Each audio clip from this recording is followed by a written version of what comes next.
तो आइए स्टूडेंट, स्वागत है आप सभी का विजय स्टडी पॉइंट में। जैसा कि आपने थंबनेल में देखा कि आज हम सभी क्लास 10th के राजनीतिक शास्त्र के चैप्टर 3 को देखने वाले हैं बच्चों। ठीक है, जिस चैप्टर का नाम है लोकतंत्र में प्रतिस्पर्धा एवं संघर्ष। ठीक है बच्चों, चैप्टर का नाम है लोकतंत्र में प्रतिस्पर्धा एवं संघर्ष के आज हम सभी ऑल वीवीआई ऑब्जेक्टिव क्वेश्चन करने वाले हैं और सभी के सभी प्रश्न एग्जाम के दृष्टिकोण से काफी मायने रखता है। इसीलिए मैं सभी प्रश्नों का उत्तर जो है कि बच्चों वन शॉट में कराऊंगा। और आप लोग याद रखिएगा कि रिवीजन के बिना डिवीजन संभव नहीं है। इस अध्याय में टोटल 58 ऑब्जेक्टिव है बच्चों और ये सभी के सभी प्रश्न एग्जाम के लिए काफी मायने रखता है, इसलिए आप लोग मन लगा के पढ़िए। कहीं पर भी अगर आप लोगों को दिक्कत है तो डिस्क्रिप्शन में मेरा नंबर दिया गया है, आप हमसे कांटेक्ट कर सकते हैं। ठीक है, तो आइए मैं ऑब्जेक्टिव प्रश्नों को जो है बच्चों थोड़ा फास्ट में पढ़ाऊंगा, चूंकि 58 ऑब्जेक्टिव है और वन शॉट में खत्म करना है। तो अगर मैं वीडियो को शॉर्ट करने के लिए बच्चों मैं थोड़ा फास्ट पढ़ाऊंगा। ठीक है, इसलिए आप लोग मन लगा के पढ़िए, थोड़ा मैनेज कीजिए ताकि कम समय में हम सभी अधिक से अधिक पढ़ाई कर सकें। तो आइए स्टूडेंट स्टार्ट करते हैं हम लोग पहला ऑब्जेक्टिव क्वेश्चन से। तो हम लोगों का पहला प्रश्न है कि वर्ष 1975 में भारतीय राजनीतिक में किस लिए जाना जाता है। यानी कि वर्ष 1975 जो है, ठीक है बच्चों, वर्ष 1975 भारतीय राजनीतिक में किस लिए जाना जाता है। तो आप लोग याद रखिएगा बच्चों, ये जो है कि देश के अंदर आपातकाल लागू हुआ था इसलिए जाना जाता है। ठीक है, आप लोग याद रखिएगा कि वर्ष 1975 में भारतीय राजनीतिक में इसलिए जाना जाता है कि उसी दिन देश के अंदर आपातकाल लागू हुआ था। देश के अंदर क्या लागू हुआ था प्यारे बच्चों?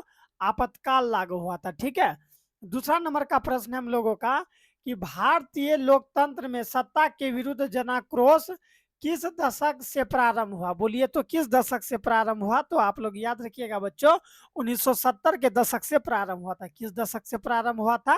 1970 के दशक से प्रारंभ हुआ था। आप लोग मन लगा के पढ़िए, कहीं पर भी दिक्कत है तो आप हमसे बात कीजिए, कमेंट कीजिए। ठीक है बच्चों, देखिए तीसरा प्रश्न है कि बिहार में संपूर्ण क्रांति, जिसको हम लोग छात्र आंदोलन भी कहते हैं बच्चों, ठीक है, बिहार में संपूर्ण क्रांति का नेतृत्व निम्नलिखित में से किसने किया था? तो आप लोग याद रखिएगा, जयप्रकाश नारायण ने किया था। कौन किया था? जयप्रकाश नारायण जी ने जो है कि बिहार में संपूर्ण क्रांति का नेतृत्व किया था। ठीक है प्यारे बच्चों, देखिए चौथा नंबर का प्रश्न हम लोगों का कि भारत में 1977 में हुए आम चुनाव में किस पार्टी को बहुमत मिली थी। बोलिए तो किस पार्टी को ज्यादा बहुमत मिली थी बच्चों? तो याद रखिएगा, जनता पार्टी को जो है कि बहुमत अच्छा खासा मिला था। ठीक है, अब देखते हैं हम लोग अगला प्रश्न। 5 नंबर का प्रश्न है हम लोगों का, चिपको आंदोलन निम्नलिखित में से किससे संबंधित है। तो कभी भी चिपको आंदोलन के बारे में पूछेगा तो आप लोग याद रखिएगा बच्चों, चिपको आंदोलन जो था बच्चों पेड़ कटने के विरुद्ध से था। किससे विरुद्ध था? पेड़ कटने के विरुद्ध से था। आइए चिपको आंदोलन के बारे में मैं थोड़ा सा बताऊं। जैसे कि मान लीजिए ये कोई वृक्ष है, तो क्या होता था, वृक्ष को जो है ना वहां का महिला जो थी ना वो वृक्ष को काटने नहीं देती थी। मैं आपको बता दूं कि चिपको आंदोलन का नेतृत्व सुंदरलाल बहुगुणा जी कर रहे थे। ठीक है, कौन कर रहे थे? सुंदरलाल बहुगुणा जी कर रहे थे। इस आंदोलन में जो है ना बच्चों, इस आंदोलन में क्या होता था, अगर मान लीजिए कोई इसको वृक्ष को काट रहा है तो कोई भी उसको काटने नहीं देता था चिपको आंदोलन में। याद रखिएगा आप लोग, ठीक है, क्योंकि अगर मान लीजिए जैसे कि मान लीजिए ये कोई वृक्ष है, अगर इसको कोई काट रहा है तो वहां के आस पड़ोस की जितने भी महिलाएं वो पुरुष बच्चे थे, सभी आके इस वृक्ष को जो है ना हाथ पकड़ के एक दूसरे को वृक्ष के चारों साइड में चल जाते थे और इस वृक्ष को काटने नहीं देते थे। ठीक है, तो आप लोग याद रखिएगा, चिपको आंदोलन में क्या होता था, व्यक्ति जो है वो वृक्ष से जो है बच्चों वृक्ष से चिपक जाता था, इसीलिए इसका नाम चिपको आंदोलन भी पड़ा। और आप लोग याद रखिएगा, कई बार ये प्रश्न एग्जाम में पूछ लिया जाता है। और आप लोग याद रखिएगा कि इसका नेतृत्व कौन कर रहे थे, चिपको आंदोलन का नेतृत्व कौन कर रहे थे? तो सुंदरलाल बहुगुणा जी कर रहे थे। कौन कर रहे थे? सुंदरलाल बहुगुणा जी कर रहे थे। कई बार ये प्रश्न सब्जेक्टिव भी आपको देखने को मिलेगा। ठीक है, आइए हम लोग देखते हैं 6 नंबर का प्रश्न क्या है। 6 नंबर का प्रश्न है, दलित पैंथर्स के कार्यक्रम से निम्नलिखित में से जो एक बच्चों कौन संबंधित नहीं है। तो कौन संबंधित नहीं है? तो याद रखिएगा 6 का राइट आंसर हो जाएगा जाति प्रथा का उन्मूलन जो है बच्चों ये संबंधित नहीं है। जाति प्रथा का उन्मूलन। नेक्स्ट हम लोगों का 7 नंबर का प्रश्न है हम लोगों का। देखिए यहाँ पर है, निम्नलिखित में कौन भारतीय किसान यूनियन के नेता थे? बोलिए तो निम्नलिखित में से कौन भारतीय किसान यूनियन के नेता थे? तो आप लोग याद रखिएगा कौन थे नेता? महेंद्र सिंह टिकैत। कौन थे? महेंद्र सिंह टिकैत थे। कौन थे? महेंद्र सिंह टिकैत थे। अगला प्रश्न है हम लोगों का, तारी विरोधी आंदोलन की शुरुआत कहाँ हुई थी? बोलिए तो बच्चों तारी विरोधी, ठीक है बच्चों, तारी विरोधी आंदोलन की जो है कि बच्चों शुरुआत कहाँ पर हुआ था? तो आप लोग याद रखिएगा इसका शुरुआत जो है बच्चों कहाँ हुआ था? आप लोग बता सकते हैं? तारी विद्रोह का तो आंध्र प्रदेश में हुआ था बच्चों। कहाँ पर हुआ था? आंध्र प्रदेश में हुआ था। ये प्रश्न बच्चों कई बार एग्जाम में पूछ लिया गया है। मैं आप लोगों को बता दूं कि ये प्रश्न 2018 में और 2023 में ये प्रश्न पूछ लिया गया है, ठीक है। और मैं आप लोगों को एक चीज बता दूं, मैं जितने भी प्रश्न आप लोगों को कराता हूँ वो सभी के सभी सिलेक्टेड और इम्पोर्टेंट प्रश्न होता है। मैं इधर उधर का प्रश्न नहीं लाता हूँ, डायरेक्ट जो एग्जाम के दृष्टिकोण से मायने रखता है मैं वही सब प्रश्न आप लोगों के लिए लाता हूँ, ठीक है बच्चों। तो देखिए 9 नंबर का प्रश्न है हम लोगों का, निम्नलिखित में से कौन राष्ट्रीय राजनीतिक दल नहीं है? बोलिए तो निम्नलिखित में से कौन राष्ट्रीय राजनीतिक दल नहीं है? तो अगर ऐसा प्रश्न कभी भी मिलेगा तो आप लोग टिक लगाइएगा समाजवादी पार्टी को बच्चों। किसको टिक लगाना है आप लोगों को? समाजवादी पार्टी को टिक लगाना है। नेक्स्ट है हम लोगों का, सूचना के अधिकार आंदोलन की शुरुआत कब की गई थी? बोलिए तो सूचना के अधिकार आंदोलन की शुरुआत कब की गई थी? बोलिए तो 2004 में, 2005 में, 6 में या फिर 7 में? तो आप लोग याद रखिएगा 10 का राइट ये आंसर क्या हो जाएगा बच्चों? सूचना के अधिकार संबंधी कानून जो कब लागू हुआ था? तो 2005 में लागू हुआ था बच्चों। कब हुआ था? 2005 में लागू हुआ था। और कभी कभी प्रश्न ये भी पूछ देता है कि कहाँ पर हुआ था, ठीक है। सूचना के अधिकार आंदोलन की शुरुआत कहाँ पर हुई थी? तो आप लोग याद रखिएगा राजस्थान में बच्चों। कहाँ पर? राजस्थान में हुआ था। कहाँ पर हुआ था? राजस्थान में। कई बार ये प्रश्न पूछ लेता है कि सूचना के अधिकार आंदोलन की शुरुआत कहाँ पर हुई थी? तो राजस्थान में हुई थी। याद रखिएगा ना आप लोग, बिल्कुल आप लोगों को याद रखना है। नेक्स्ट देखिए हम लोगों का क्या है, तो यहाँ पर जो है बच्चों देखिए थोड़ा सा मिस्टेक हो गया है। यहाँ पर होता है कि सूचना के अधिकार आंदोलन कब हुआ? तो 2005 में हुआ। और सूचना के अधिकार संबंधी कानून जो है कि कहाँ पर बना, ठीक है बच्चों, कानून कहाँ पर बना? तो जो है कि आप लोग याद रखिएगा कहाँ पर बना था? तो राजस्थान में बना था, ठीक है। नेक्स्ट देखते हैं हम लोगों का क्या 12 नंबर का प्रश्न, कि नेपाल में सप्तदलीय संगठन का मुख्य उद्देश्य क्या है? बोलिए तो नेपाल में सप्तदलीय संगठन का मुख्य उद्देश्य क्या है? तो ऐसा प्रश्न अगर कहीं भी रहेगा तो आप लोग आंख बंद करके टिक नहीं मारिएगा, बल्कि उसको अच्छा से पढ़ के टिक मारिएगा, ठीक है। तो इसका राइट आंसर हो जाएगा बी, लोकतंत्र की स्थापना बच्चों। क्या हो जाएगा इसका राइट आंसर? लोकतंत्र की स्थापना। नेपाल में सप्तदलीय संगठन का मुख्य उद्देश्य क्या था? लोकतंत्र की स्थापना था बच्चों, ठीक है। सभी के सभी प्रश्न एग्जाम के दृष्टिकोण से काफी मायने रखता है। अगर आपको कहीं पर भी दिक्कत है तो डिस्क्रिप्शन में मेरा नंबर दिया गया है, अगर नहीं तो आप लोग यहाँ से भी लिख सकते हैं। मेरा नंबर लिखिए 950866 और 5583, ये मेरा मोबाइल नंबर है। आप लोग इस पर हम लोग को कभी भी जो है कि रात में हो चाहे दिन में हो, कभी भी आप हमको फोन लगाइए और हमसे बात कीजिए, ठीक है। कहीं पर भी दिक्कत है तो मैं आप लोगों का दिक्कत को दूर करूंगा। साथ ही साथ बच्चों मैं आप लोगों को जो है कि एग्जाम की तैयारी के लिए हमेशा तत्पर हूँ और तत्पर रहेंगे, ठीक है बच्चों। इसलिए चैनल को जल्दी से जल्दी पहले सब्सक्राइब कर लें और वीडियो को लाइक करके एक एक करके सब वीडियो पढ़िए। और मैं आप लोगों को बता दूं कि इससे पहले मैंने हिंदी का, ठीक है बच्चों, किसका? हिंदी का और ज्योग्राफी का, जी फॉर मैं लिख देता हूँ केवल, ज्योग्राफी का, इंग्लिश का, ठीक है बच्चों। साथ ही साथ SST का अभी चल रहा है ना बच्चों। इससे पहले मैंने ज्योग्राफी का हो गया, हिस्ट्री का हो गया, सभी के ऑब्जेक्टिव मैंने खत्म कर दिया है। और जिसका चल रहा है वो अभी चल रहा है, ठीक है बच्चों। तो आप लोग मन लगा के पढ़िए और चैनल को सब्सक्राइब करके रखिए ताकि आप लोग अच्छा से पढ़ सकिएगा, ठीक है। तो जाइए प्लेलिस्ट में जाके एक एक करके सभी वीडियोस को देखिए। अगर आप लोग ऑब्जेक्टिव में 50 में 50 अगर टिक करना चाहते हैं तो आप लोग जाइए और जाके मेहनत कीजिए, ठीक है। देखिए अगला प्रश्न क्या है, बोल्शेविया, देखिए क्या है, बोलीविया, सॉरी बच्चों, बोलीविया। बोलीविया में जन संघर्ष का मुख्य कारण क्या था? बोलिए तो बोलीविया में जन संघर्ष का मुख्य कारण क्या था? तो आप लोग याद रखिएगा इसका मुख्य कारण था पानी की कीमत में वृद्धि। पानी की कीमत में वृद्धि था। श्रीलंका कब आजाद हुआ? अगर ऐसा प्रश्न कभी पूछे तो 1948 ईस्वी में हुआ था। श्रीलंका कब आजाद हुआ? 1948 में। अगला प्रश्न हम लोगों का, राजनीतिक दल का आशय क्या है? तो याद रखिएगा, राजनीतिक दल का आशय है व्यक्तियों के समूह से। राजनीतिक दल का आशय किससे है? राजनीतिक दल का आशय है व्यक्तियों के समूह से है। ठीक है, नेक्स्ट है, निम्नलिखित में से कौन सा उद्देश्य प्रायः सभी राजनीतिक दलों का होता है? निम्नलिखित में से कौन सा उद्देश्य प्रायः राजनीतिक दलों का होता है? तो आप लोग याद रखिएगा, सत्ता प्राप्त करना बच्चों, सत्ता प्राप्त करना। जो राजनीतिक वाला जितना भी व्यक्ति होता है ना, उसका एक ही उद्देश्य होता है कि वो सत्ता प्राप्त करे। यस या नो? जी बिल्कुल। और ये प्रश्न जो है बच्चों, ये प्रश्न भी पूछा गया है एग्जाम में। देखते हैं अब हम लोगों का 17 नंबर का प्रश्न क्या है। अगला प्रश्न हम लोगों का कि राजनीतिक दलों की नींव सर्वप्रथम किस देश में पड़ी थी? तो आप लोग याद रखिएगा, राजनीतिक दलों की नींव जो है बच्चों, ये सबसे पहले कहाँ पड़ी थी? ब्रिटेन में पड़ा था बच्चों। कहाँ पड़ा था? ब्रिटेन में। और ये प्रश्न इतना इंपॉर्टेंट है बच्चों, ये प्रश्न इतना इंपॉर्टेंट है, इसको तो VVI डायरेक्ट अभी लिख लीजिए। हालांकि सभी प्रश्न VVI है, लेकिन इसको MVVI में लिखिए। मोस्ट वेरी वेरी इंपॉर्टेंट में इस प्रश्न को आप लोग याद रखिए, ब्रिटेन में। क्योंकि मैं आप लोगों को बता दूं, ये प्रश्न 2011 में, 2016 में, 2018 में, फिर 18 के सेकेंड सीटिंग फर्स्ट सीटिंग दोनों बच्चों, फिर 2021 में भी ये प्रश्न पूछ लिया गया है। तो आप लोग अनुमान कर सकते हैं कि ये प्रश्न कितना इंपॉर्टेंट होगा। ठीक है, तो राजनीतिक दलों की नींव सर्वप्रथम किस देश में पड़ी? तो ब्रिटेन में पड़ी थी बच्चों। कहाँ पर पड़ी थी? ब्रिटेन में। नेक्स्ट हम लोगों का देखिए यहाँ पर आप लोग, निम्नलिखित में से किसे लोकतंत्र का प्राण माना जाता है? निम्नलिखित में से किसे लोकतंत्र का प्राण माना जाता है? तो अगर प्राण का बात करें तो याद रखिएगा, राजनीतिक दलों को लोकतंत्र का प्राण कहा जाता है। किसको बच्चों? राजनीतिक दलों को लोकतंत्र का प्राण कहा जाता है। अगला है, निम्नलिखित में से कौन सा कार्य राजनीतिक दल नहीं करता है? निम्नलिखित में से कौन सा कार्य राजनीतिक दल नहीं करता है?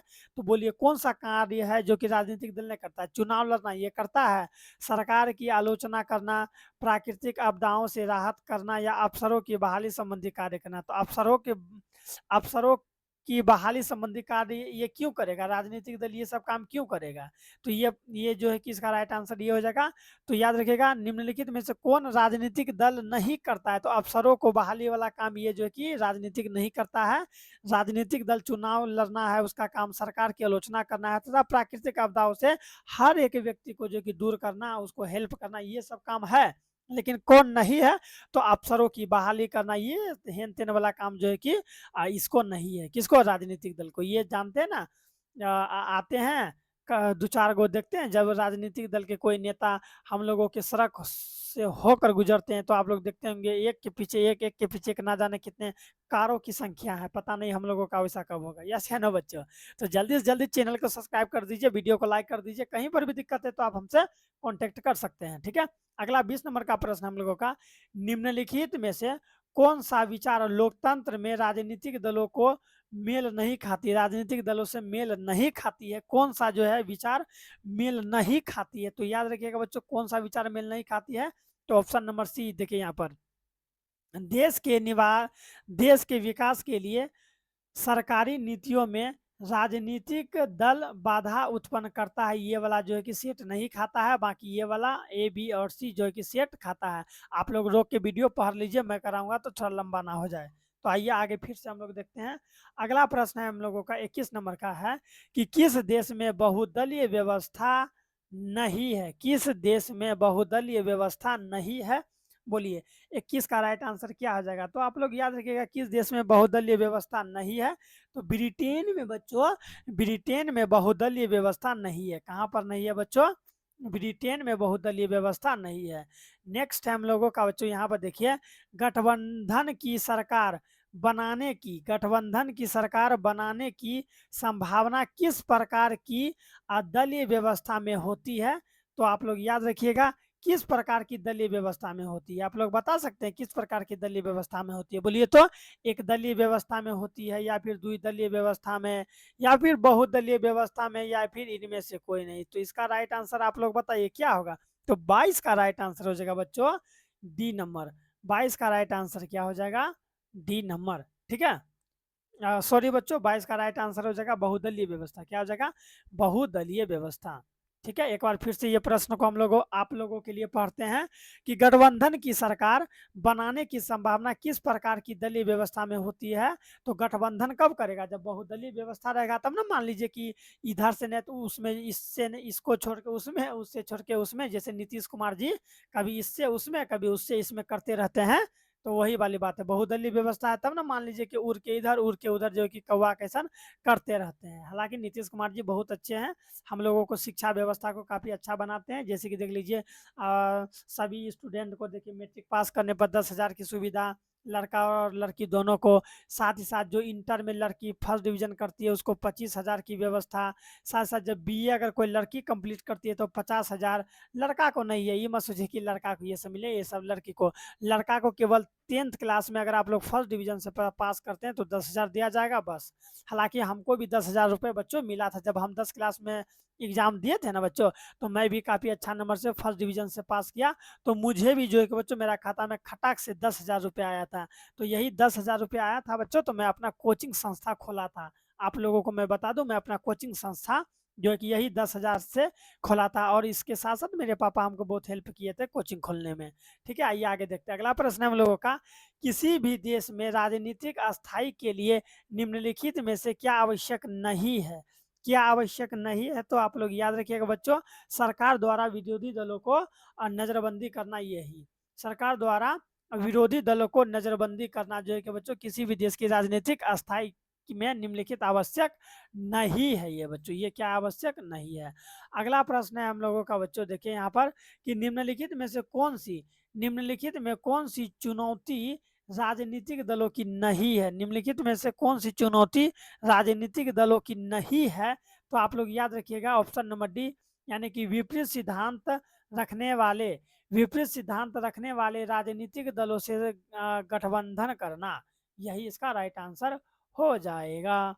अगला प्रश्न देखते हैं हम लोगों का क्या है बच्चों। ठीक है, देखिए आप लोग यहाँ पर हम लोगों का नेक्स्ट प्रश्न कि दल बदल कानून निम्नलिखित में से जो कि बच्चों किस पर लागू होता है? दल बदल कानून निम्नलिखित में से किस पर लागू होता है? बोलिए तो किस पर लागू होगा? आप लोग कभी सुने हैं? तो याद रखिएगा, दल बदल कानून सांसदों और विधायकों पर लागू होता है। किस पर लागू होता है? सांसदों और विधायकों पर लागू होता है। आइए आगे बढ़ते हैं। अगला प्रश्न हम लोगों का कि राजनीतिक दलों को सामान्यता और उसका चिन्ह उसके द्वारा प्रदान किया जाता है। बोलिए उसके द्वारा, सॉरी किसके द्वारा प्रदान किया जाता है? बोलिए तो, बोलिए किसके द्वारा प्रदान किया जाता है? जैसे मान लीजिए कोई भी इलेक्शन में लड़ रहा है तो कभी देखते होंगे आप लोग, कोई लड़ रहा है कलम छाप, कोई इंक और स्याही छाप, कोई लड़ता है कुछ छाप, कोई लड़ता है कैंची छाप। तो राजनीतिक दलों में सामान्यतः तो उसका चिन्ह किसके द्वारा प्रदान किया जाता है? आप जो अपने मन से सोचिएगा कि हमको ये मिल जाएगा, ऐसा नहीं होगा।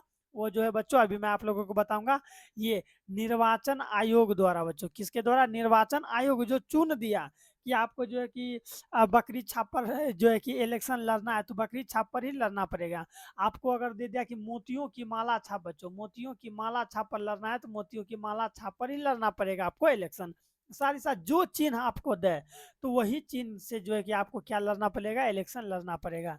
ठीक है, तो वही चीज़ है। तो 26 का भी समझ में आ गया।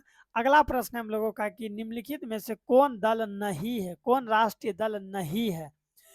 तो आप लोग बता सकते हैं कि कौन राष्ट्रीय दल नहीं है? तो याद रखिएगा, लोक जनशक्ति पार्टी।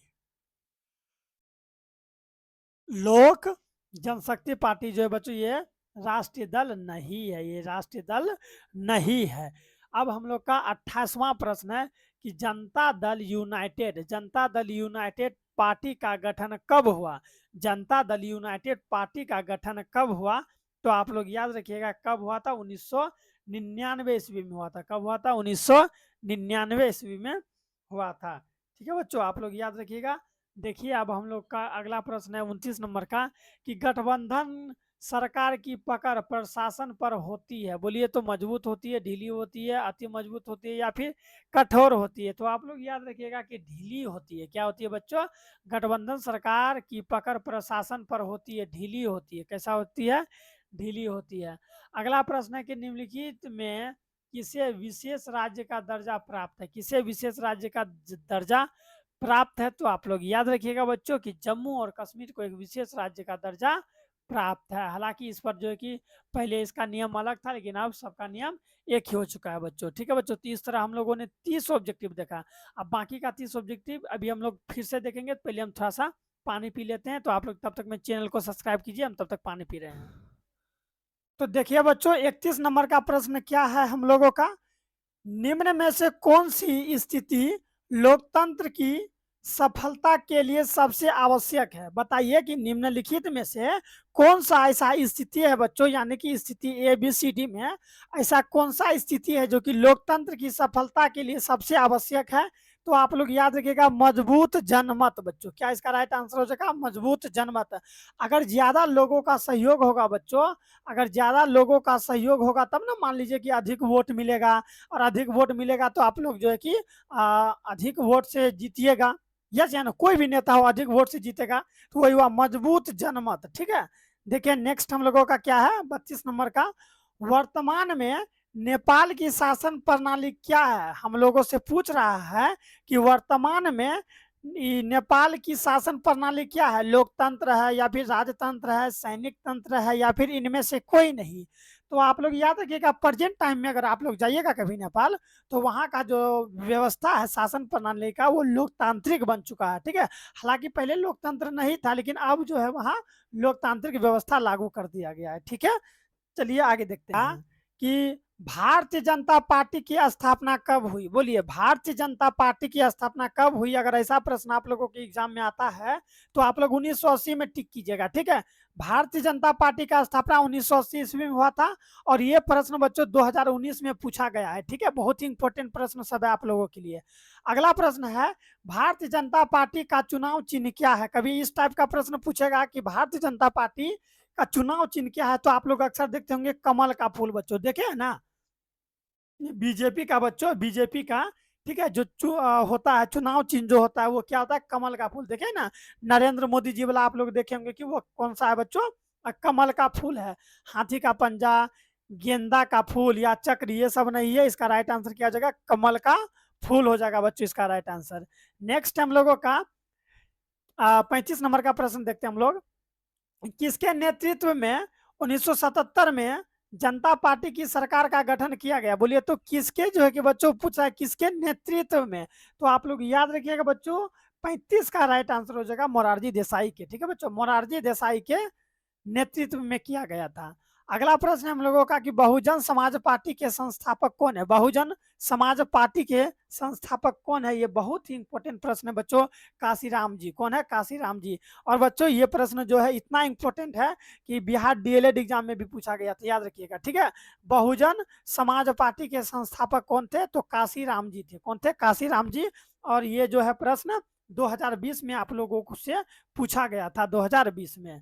ठीक है, आइए आगे प्रश्न हम लोग देखते हैं। 37 नंबर का प्रश्न हम लोगों का, बांग्लादेश कब स्वतंत्र हुआ? बोलिए, तो बांग्लादेश जो है कि आजाद कब हुआ? तो याद रखिएगा, बांग्लादेश जो बच्चों 1971 ईस्वी में आजाद हुआ था। कब आजाद हुआ था? 1971। देखिए कहाँ पर है, यही उसका राइट आंसर हो जाएगा। बांग्लादेश कब आजाद हुआ? 1971। ये तो इतना इंपॉर्टेंट प्रश्न है बच्चों की 2020 में, 2021 में ये प्रश्न जो कि 2021 के first sitting and second sitting, दोनों सीटिंग में ये पूछ लिया गया, सोचिए। ठीक है, आइए आगे देखते हैं। अगला प्रश्न हम लोगों का, निम्नलिखित में कौन निम्नलिखित में कौन से राष्ट्रीय दल नहीं है? बोलिए, तो निम्नलिखित में से कौन सा राष्ट्रीय दल नहीं है? तो आप लोग याद रखिएगा, राष्ट्रीय दल का बात जैसे ही आएगा बच्चों तो आप लोग को फटाक से टिक माना है राष्ट्रीय जनता दल में। ठीक है, ये जो राष्ट्रीय जनता दल आप लोग देख रहे हैं बच्चों, ये राष्ट्रीय दल नहीं है। ठीक है, देखिए जल्दी जल्दी बच्चों, अभी तक आपने अगर चैनल को सब्सक्राइब नहीं किया तो चैनल को सब्सक्राइब कर लीजिए। कहीं पर भी प्रॉब्लम है तो आप हमसे डिस्कस कीजिए। ठीक है, इससे पहले मैंने history, geography, political science, Hindi, English के सभी वीवीआई ऑब्जेक्टिव खत्म कर दिया है, और मैं बहुत जल्द आप लोगों के लिए वीवीआई सब्जेक्टिव प्रश्न लाने वाला हूँ, इसलिए चैनल को सब्सक्राइब कर लीजिए बच्चों। अगर आप अभी तक मेरा वीडियो को देख रहे हैं, यानी कि 39 नंबर तक अगर आप मेरा वीडियो को लगातार देखते हुए आ रहे हैं, तो इसका मतलब आप बहुत ही जीनियस है, पढ़ाई के प्रति आप जागरूक है बच्चों, और आप अच्छा नंबर भी लाइएगा। ठीक है, आप ट्रस्ट कीजिए हम पर और मन लगा के पढ़िए। अगला प्रश्न है कि भारत में गणतांत्रिक संविधान को कब अंगीकृत किया गया? बोलिए तो भारत में गणतांत्रिक संविधान को कब अंगीकृत किया गया? तो इसका राइट आंसर हो जाएगा बच्चों 26 जनवरी 1950 को बच्चों, 26 जनवरी 1950 को।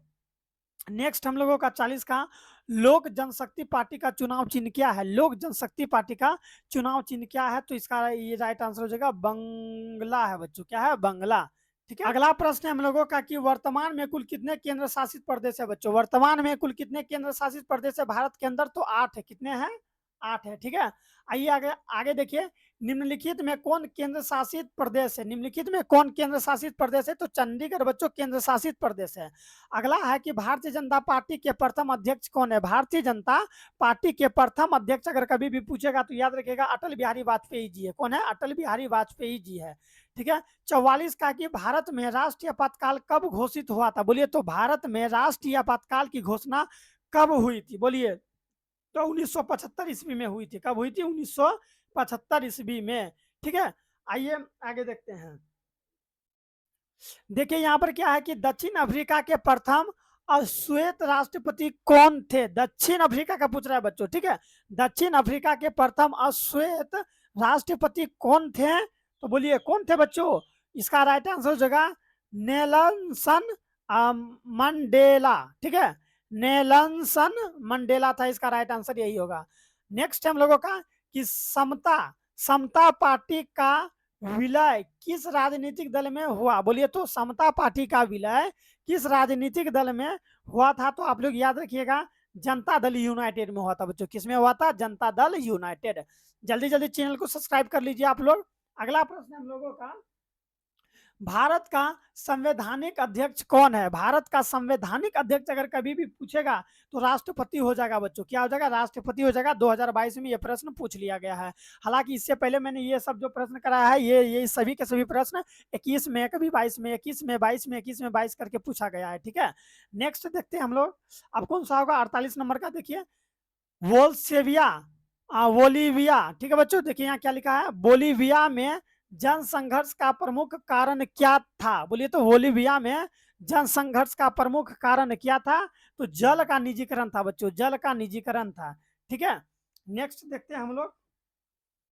देखिए यहाँ पर है, बोलीविया किस महादेश का हिस्सा है? बोलिए बोलीविया किस महादेश का हिस्सा है? बोलिए अफ्रीका का, यूरोप का, दक्षिणी अमेरिका का या फिर एशिया का? जल्दी बोलिए। 39 का राइट आंसर, सॉरी 49 का राइट आंसर क्या हो जाएगा? दक्षिणी अमेरिका बच्चों। क्या हो जाएगा इसका राइट आंसर? दक्षिणी अमेरिका का हिस्सा है। बोलीविया किस जो है कि महादेश का हिस्सा है? तो दक्षिण अमेरिका में ये जो है स्टेट, ये जो जगह है, ये जो है, ठीक है, बोलीविया जो है ये कहाँ पड़ता है? दक्षिण अमेरिका में पड़ता है। नेक्स्ट है कि बिहार में सर्वप्रथम नगर निगम की स्थापना कहाँ की गई थी? बोलिए तो कहाँ पर की गई थी? तो आप लोग याद रखिएगा बिहार में पटना में किया गया था सबसे पहले। कहाँ पर किया गया था? पटना में। नेक्स्ट हम लोगों का चिपको आंदोलन का प्रवर्तक कौन है? मैंने पहले भी बताया था कि चिपको आंदोलन का जो कि प्रवर्तक सुंदरलाल बहुगुणा जी है, इसी के आदेश पर सब काम हो रहा था, चिपको आंदोलन वाला। ठीक है, चिपको आंदोलन बताए थे ना, वृक्ष से सभी वहां के आसपास के जितने भी लोग, महिलाएं थी, सब जो है कि वृक्ष को क्या करता था? चारों तरफ से जो कि घेर लेता था, वृक्ष से चिपक जाता था और वृक्ष को काटने नहीं देता था। ठीक है, अगला है कि सिंगापुर कब आजाद हुआ? देखिए सिंगापुर का कब आजाद हुआ? जैसे हम लोग का भारत देश आजाद हुआ ना, उसी तरह ये कब आजाद हुआ? बोलिए तो सिंगापुर कब आजाद हुआ? तो याद रखिएगा 1965 ईस्वी में। कब? 1965 ईस्वी में। यानी कि हम लोग का देश कब आजाद हुआ? 15 अगस्त 1947 को आजाद हुआ। सोचिए हम लोग आजाद हो गए, उसके बाद ये जो है कि सिंगापुर आजाद हुआ। ठीक है, 1965 ईस्वी में सिंगापुर आजाद हुआ था। देखते हैं अगला प्रश्न क्या हम लोगों का। 53 नंबर का प्रश्न है बच्चों हम लोगों का कि दलित पैंथर्स नामक संगठन का संबंध किस राज्य से है? दलित पैंथर्स नामक संगठन का संबंध किस राज्य से है? तो इस टाइप का प्रश्न में महाराष्ट्र टिक मारना है। क्या मारना है? महाराष्ट्र। ठीक है, दलित पैंथर्स नामक संगठन का संबंध किस राज्य से है? तो महाराष्ट्र से है। किससे है? महाराष्ट्र से। अभी मत कहिएगा ये राज्य, ठीक है, ये जो राज्य है तो कंफ्यूज मत कीजिएगा। ठीक है, महाराष्ट्र से होगा। ठीक है, आइए आगे देखते हैं 54 नंबर का। टोटल इसमें हम लोग 58 ऑब्जेक्टिव करने वाले हैं और सभी के सभी वीवीआई ऑब्जेक्टिव है, सिलेक्टेड प्रश्न है, एग्जाम में फंसने का चांस है, इसलिए जल्दी से जल्दी चैनल को सब्सक्राइब कर लीजिए और आइए देखते हैं। भारतीय कम्युनिस्ट पार्टी की स्थापना का श्रेय किसे दिया जाता है? भारत कम्युनिस्ट पार्टी की स्थापना का श्रेय किसे दिया जाता है? अटल बिहारी वाजपेयी को, या शरद यादव को, एस.ए. डांगे को, या फिर तारिक अनवर को? बोलिए तो 54 का राइट आंसर क्या होगा? तो आप लोग याद रखिएगा, एस, ये वाला एस एन डांगे को बच्चों, एस एन डांगे को। नेक्स्ट हम लोगों का कि बंगला जो है कि बच्चों बंगला किस राजनीतिक दल का चुनाव चिन्ह है? बोलिए तो ये जो दिया गया वहां पर, बंगला किस राजनीतिक दल के चुनाव चिन्ह है बच्चों? चुनाव चिन्ह जानते हैं ना आप लोग, जैसे कि बीजेपी का कमल का फूल है ना, उसी तरह। और कांग्रेस का हाथ छाप है, आप लोगों को सभी को पता होगा कांग्रेस का कौन छाप है बच्चों? हाथ छाप। देखिए कैसा हाथ बना दिया, हाथ कम फूल ज्यादा लगता है, ठीक है। तो बंगला किस राजनीतिक दल का चुनाव चिन्ह है? तो आप लोग याद रखिएगा, 55 का राइट आंसर हो जाएगा लोक जनशक्ति पार्टी का बच्चों। किसका? लोक जनशक्ति पार्टी का, ठीक है। नेक्स्ट हम लोगों का कि आंग सान सू, देखिए क्या क्या नाम है। आंग सान सू की संबंध किस देश से है? तो ये म्यांमार से इसका जो है कि अच्छा खासा संबंध है बच्चों। आइए अब हम लोग खत्म होने के कगार पर है, 2 प्रश्न बचा है हम लोगों का अंतिम। साइकिल किस राजनीतिक दल का चुनाव चिन्ह है? देखिए बच्चों, चुनाव चिन्ह पॉलिटिकल साइंस में कितना पूछ रहा है। साइकिल किस राजनीतिक दल का चुनाव चिन्ह है? तो याद रखिएगा 57 का राइट आंसर प्यारे बच्चों क्या आ जाएगा? 57 का राइट आंसर हो जाएगा हम लोगों का बहुजन समाज पार्टी का बच्चों। किसका हो जाएगा?